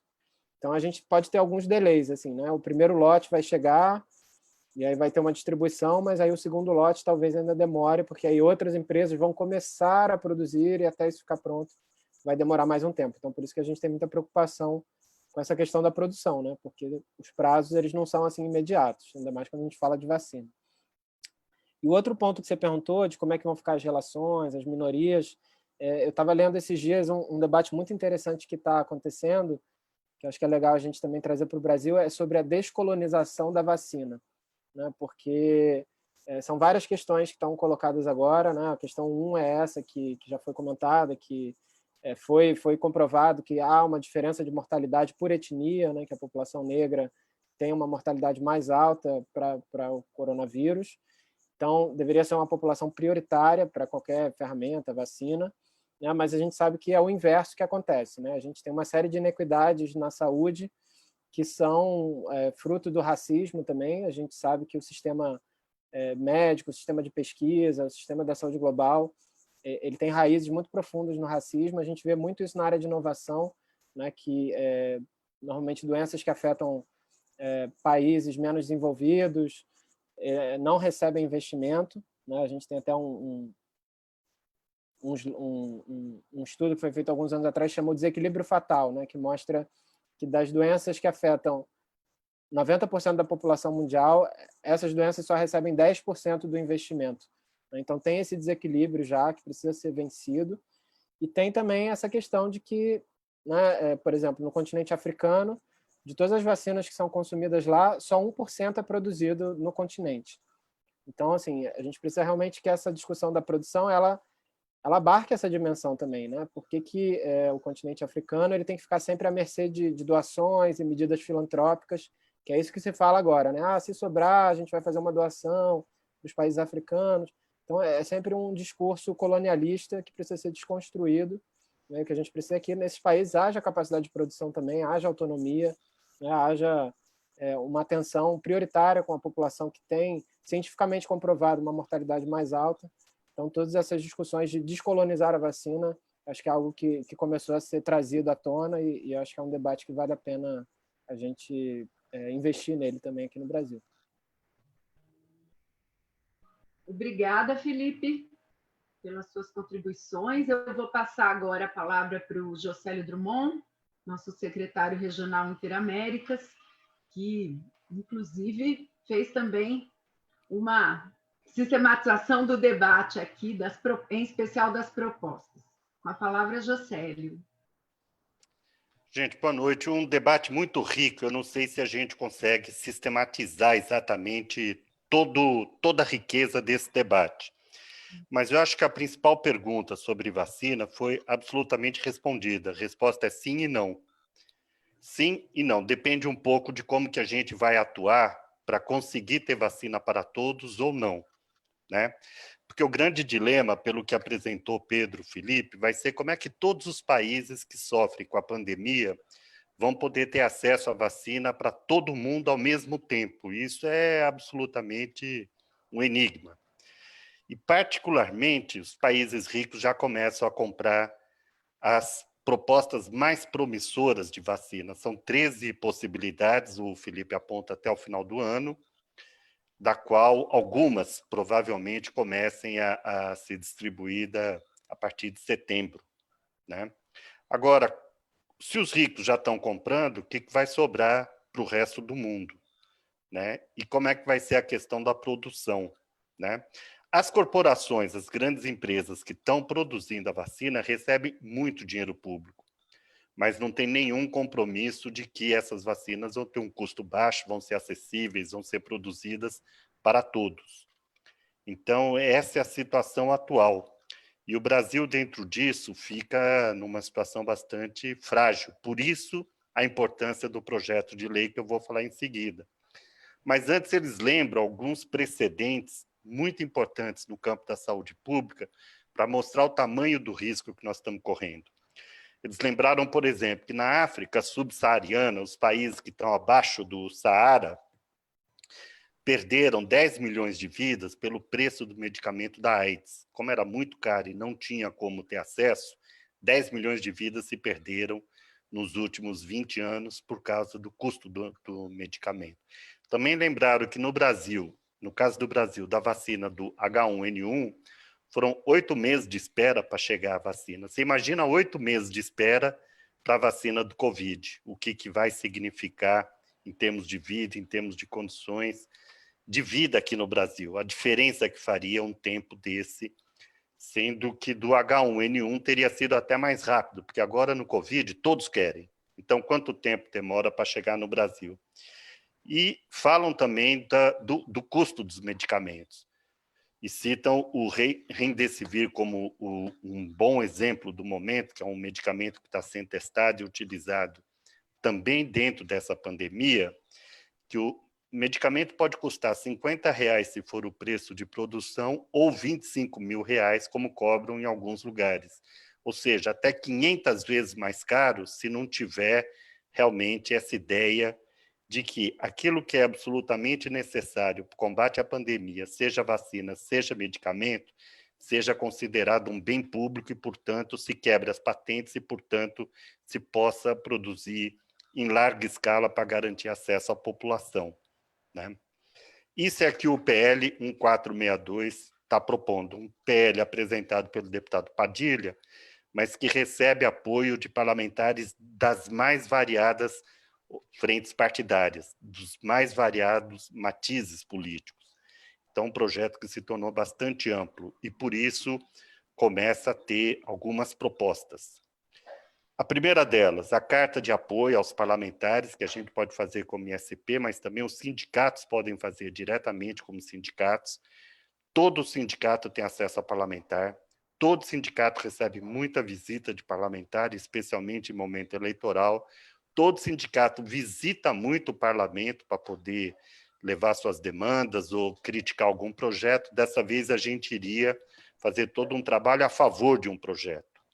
Isso seria muito importante que se apoiasse o projeto 1462, que garante, em momentos de pandemia, toda a produção de vacina, de medicamentos, possa ser absolutamente de domínio público, sem patente, para que a gente possa realmente ter acesso àquilo que é necessário para toda a população, né?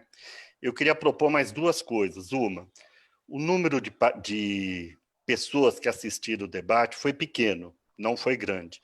No entanto, eu identifiquei, além de várias pessoas do Brasil, participantes da Argentina, de Portugal, do Chile e da Itália, que eu vi, entre os nomes, eu fui reconhecendo pessoas de diferentes países, né? Isso pelo Facebook. Então, acho que seria muito legal, Denise, a gente produzir um vídeo, um videozinho. Um é disponibilizar esse debate como um todo, do jeito que está. Outro é ou editando o debate ou fazendo realmente um vídeo, a ISP pode apoiar bastante nisso, fazer um videozinho com Pedro, com Felipe, com perguntas, com talvez incluindo Padilha como o apresentador, o autor da proposta, a pessoa parlamentar que apresentou, mas um videozinho de defesa do projeto que a gente possa circular aqui no Brasil com sindicatos e organizações que queiram apoiar o projeto. Seria legal ter esse vídeo produzido a partir desse debate. E eu também queria sugerir aí, como ISP, o seguinte: na Organização Mundial de Saúde, nós entramos durante a última plenária mundial, né, da OMS, com a proposta de realmente vacina, medicamentos de combate ao Covid ser considerado um bem público. Isso teve apoio de muitos países, já foi citado aqui, muitas organizações entraram com essa mesma proposta, e nós temos dado seguimento na OMS. A ISP tem uma interlocução com a Organização Mundial de Saúde cotidiana. A ISP representa os trabalhadores de saúde em todas as plenárias da OMS. Então, dá seguimento nessa luta de apoio ao projeto aqui do Brasil, dentro da OMS. Segundo, nós temos muita conexão com parlamentares de outros países. Talvez, Pedro e Felipe, a gente pudesse fazer uma análise de quais outros países seria interessante ter um tipo de projeto semelhante a esse, né? Aí tem a ver com a capacidade de produção, porque também para você propor quebrar patente e produzir, você tem que ter capacidade. Eu não sei se todos teriam ou se a gente selecionaria um grupo de países, mas eu proponho regionalizar essa campanha, que parlamentares, amigos nossos de outros países, que possam produzir também a vacina, já ingressassem com um projeto similar ao do Brasil, a gente teria o projeto do Brasil como texto base, para poder também aprovar em seus parlamentos medidas semelhantes. E, ao mesmo tempo, ainda como ISP, foi muito interessante ver esse comentário que foi feito, de que o Brasil é capaz de fazer uma produção regional de vacina. Isso torna o movimento sindical brasileiro mais responsável ainda para ter garantido a aprovação desse projeto, porque nós temos, por exemplo, a Rede Sindical de Saúde das Américas, com participação de pelo menos 20 países, onde sindicatos da saúde desses países integram essa rede, e que provavelmente teriam muito interesse, Luba e Kátia e Denise, em participar de uma pressão internacional para aprovação do projeto no Brasil. Porque não se trata só de atender o mercado brasileiro, atender a população brasileira, atender as necessidades do Brasil, mas também atender de países vizinhos que provavelmente não tenham as mesmas condições de produção. Portanto, é um tema não só brasileiro, como regional. E acho que a gente poderia, como ISP, regionalizar esse tema. Então, 3 coisas. Primeiro, trabalhar bem no Brasil para aprovar o projeto, apoio ao projeto. Segundo, aí fazendo videozinho, carta, fazendo tudo que for necessário. Segundo, regionalizar, seja através de parlamentares, seja através de sindicatos. A gente tem conexão principalmente com sindicatos, mas muito parlamentar amigo na Argentina, no Chile, no Peru, onde quiser da América Latina, a gente tem parlamentar amigo. E terceiro, ao nível mundial, na própria Organização Mundial de Saúde, dar seguimento, né? E garantir vacina e medicamentos para combate à pandemia tem que ser um bem público, tem que ser garantido para todos e não pode continuar, como já aconteceu no passado, monopólio e privilégio das empresas com seus altos custos. Eu diria isso para o nosso debate, e foi um ótimo debate. O videozinho vai ajudar a divulgar muito mais do que as pessoas que realmente puderam assistir hoje à noite. Obrigado, Denise.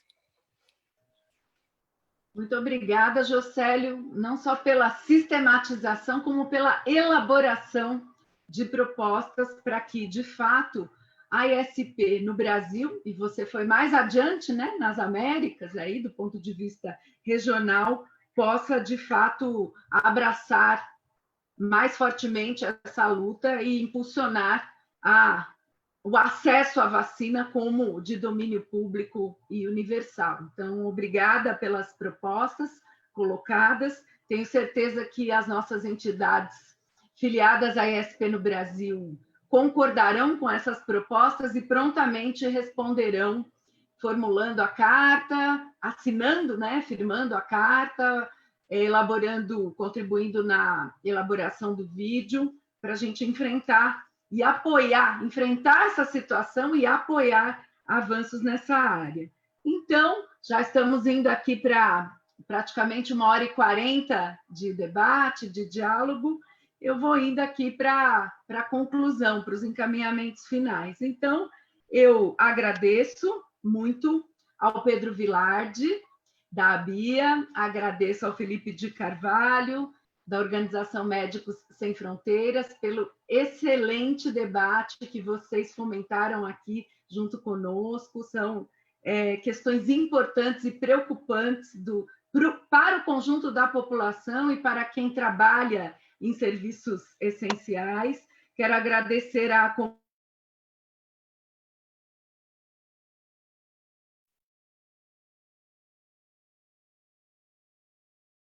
companheira Luba Mello, companheira da FESP-ESP, e travou aqui.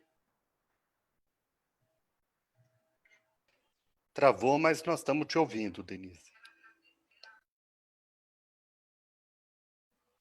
Não mais. Vocês me veem? Vocês me veem?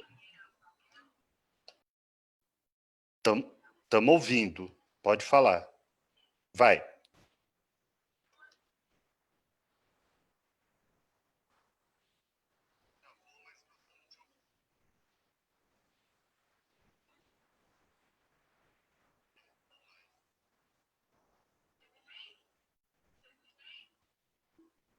Bem, companheiros, parece que a Denise caiu. Iwan, passa para mim a tela. Vamos na conclusão do debate. Agora seriam as palavras finais do Felipe, do Pedro, da Luba e da Kátia. Vamos começar por você, Kátia? Palavras finais, depois a Luba, o Pedro e o Felipe.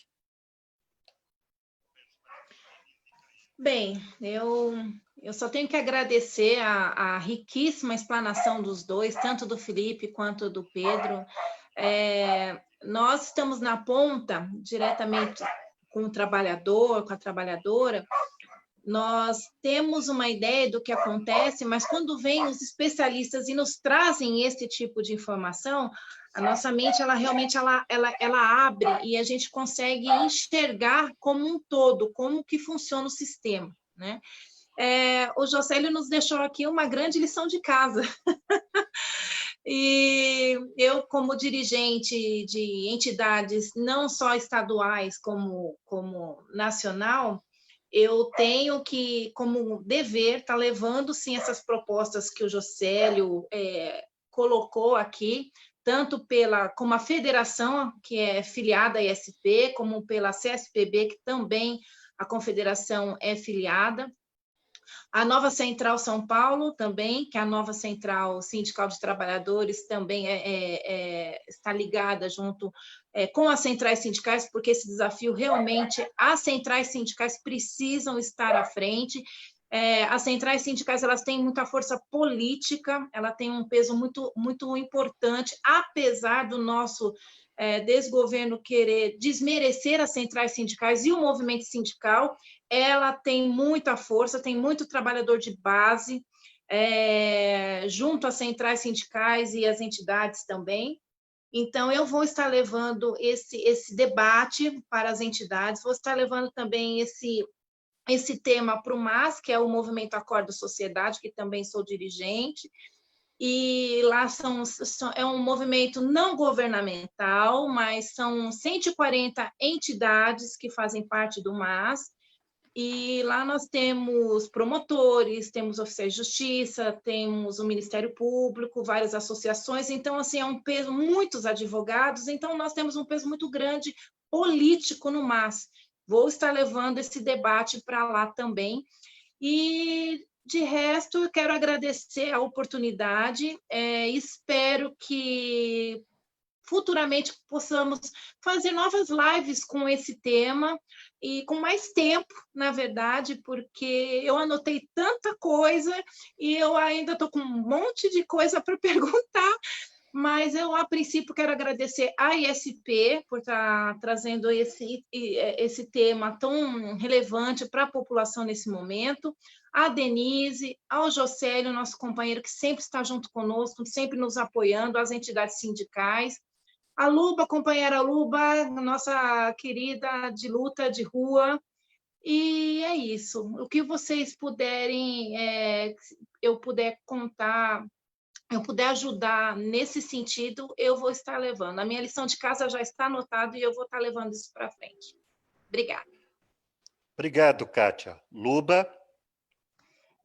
Companheiros e companheiras, vou tentar ser bem breve, né, porque a gente está com 20 minutos aí das 19 horas. Depois eu vou conferir quantas pessoas assistiram a live pela retransmissão do Sindicep. É um tema super importante, né? O tema da vacina para todos. É um tema importante para todo mundo, não só para a gente dos movimentos sindicais, né, dos trabalhadores da saúde e dos serviços públicos, mas é um tema que chama atenção e é um tema que todo mundo precisa ouvir. Então, esse encaminhamento do Jocélio da produção de um vídeo, ele é super importante. Inclusive, a gente, enquanto Sindicep, a gente pode estar encaminhando esse vídeo para os movimentos sociais, movimentos de moradia, movimentos, enfim, todos os movimentos da cidade, o movimento de mulheres, que está muito forte. Gostaria de agradecer imensamente a ISP, Jocélio, Denise, Iwan, por essa oportunidade, companheira Catita de luta, agradecer e parabenizar os nossos palestrantes, Pedro, Felipe, foram ótimas considerações. Jocélio falou que os movimentos sindicais dialogam muito com os parlamentares, e dialoga mesmo. Essa semana eu lembrei que a gente teve uma reunião com Padilha para tratar o PL sobre a invasão aos hospitais, né, às unidades de saúde, e eu fiquei pensando, nossa, acho que foi anteontem a gente conversou com Padilha, né, como é importante essas articulações com os parlamentares.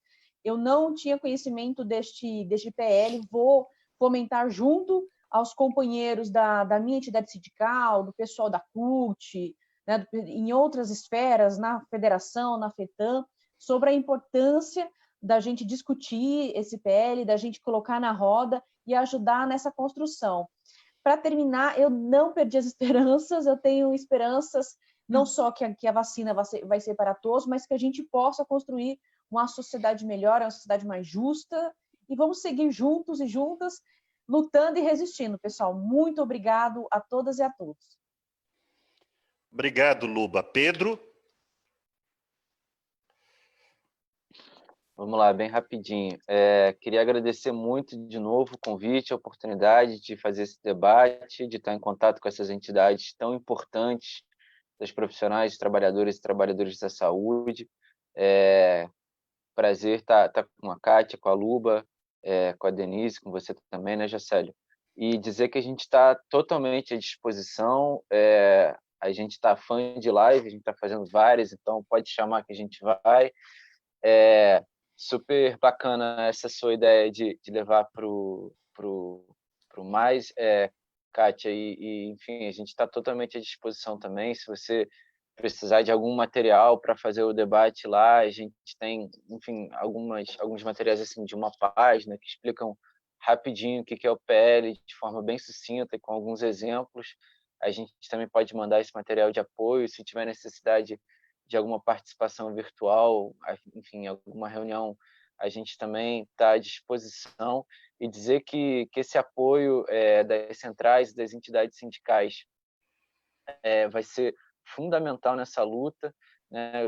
As sindicalistas e os sindicalistas sempre tiveram e sempre vão ter, né, apesar de todos esses ataques, um peso político fundamental em qualquer sociedade, né? Então, a gente está aqui porque a gente entende que é fundamental o apoio das centrais, né? Então, agradecer muito toda essa receptividade e dizer que a gente está junto, a gente está à disposição, e vamos embora para fazer essa vacina ser de acesso universal e gratuito para todas e todos.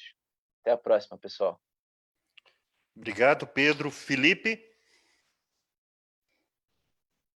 Microfone, Felipe. Isso, foi mal. Acabei de levar uma bronca aqui do Zoom. Bom, eu queria agradecer muito a ISP também por organizar esse evento. Foi muito interessante para a gente também ter essa oportunidade de interagir com outros movimentos. Eu acho que, assim, tudo que vocês colocaram... Primeiro, eu queria dizer que acho que a síntese do Jocélio foi muito boa. Assim, fiquei assim, nossa, acho que você teve ali amarrou o debate, assim, foi de 1 hora em 3 minutos, que acho que dá para fazer um vídeo só com a sua síntese, Jocélio, que já rende um vídeo ali, foi muito bom. E os comentários aí das companheiras também, esse compromisso de disseminar esse tema, nossa, para a gente é assim, de ampla importância, né? Levar para outros grupos, para outros movimentos, levar para as agendas que vocês já têm com os parlamentares. Isso é um reforço assim, sem tamanho que vocês vão dar para essa agenda avançar aqui no Brasil. Acho que a gente está já numa etapa muito avançada assim, de apoio dentro do Congresso, apoio de alguns atores externos, mas precisa de uma pressão a mais, que eu acho que esse esforço que vocês estão se comprometendo a fazer de disseminar mais esse assunto vai ser super bem-vindo.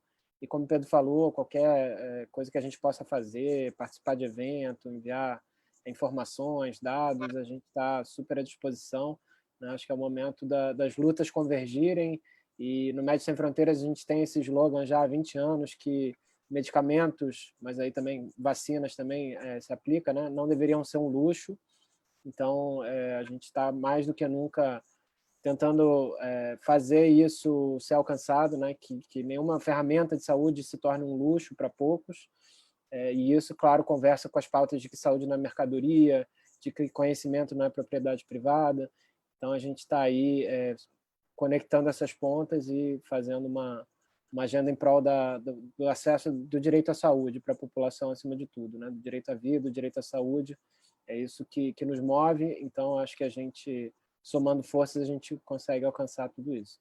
Então, obrigado pelo convite. A gente fica à disposição para o que vocês precisarem, e a gente fica aí na expectativa dessas articulações novas que surgem a partir dessa live, né? Acho que as lives, elas criam novos contatos e, enfim, acho que aqui a gente criou aí uma parceria que acho que vai ser muito, muito proveitosa daqui para frente. Obrigado, Felipe. Você conclui, Denise? Concluo. Peço desculpas, estou retornando pelo celular, porque no meu computador o sistema Zoom travou.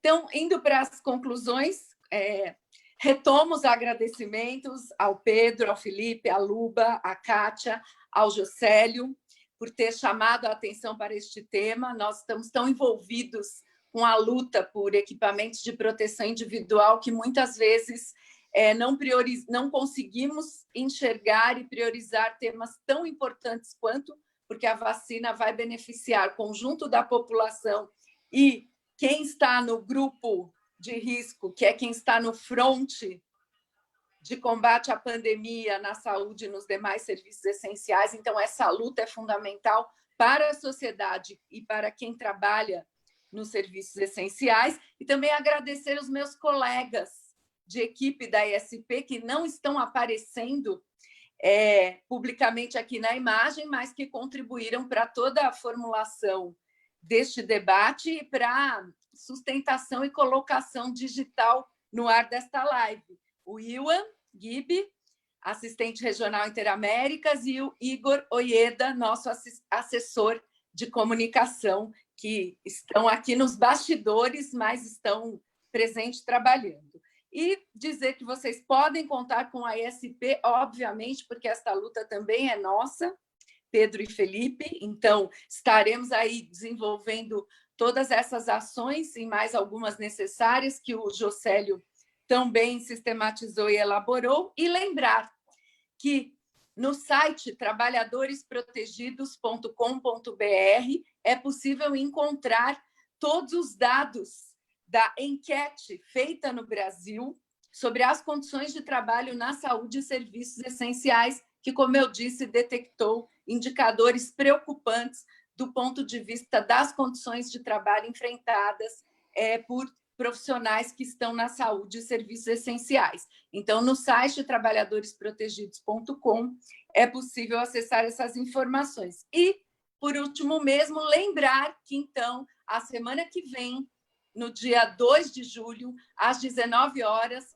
por este mesmo Facebook da ESP Interaméricas, o deputado Alexandre Padilha estará conosco fazendo o debate, tanto do projeto de lei 1462, que, como foi muito bem descrito pelo Felipe e pelo Pedro, faz a proposta de garantia de produção de vacinas e de medicamentos com domínio público, e é isso que vai garantir o acesso gratuito, universal e amplo para a população aos medicamentos, em especial à vacina que está sendo formulada contra o coronavírus, e que ele estará conosco fazendo esse debate. E esse debate que ele fará será, com certeza, um aprimoramento, um aprofundamento de muito do que a gente debateu aqui. Então, nós iremos aprofundando esse debate, tanto o debate quanto as ações práticas em defesa de vacina para todas e todos, no Brasil e no mundo. Muito obrigada pela participação de todos e todas. Encerramos por aqui, desejo uma boa noite e seguimos em luta pelo povo acima do lucro. Muito obrigada.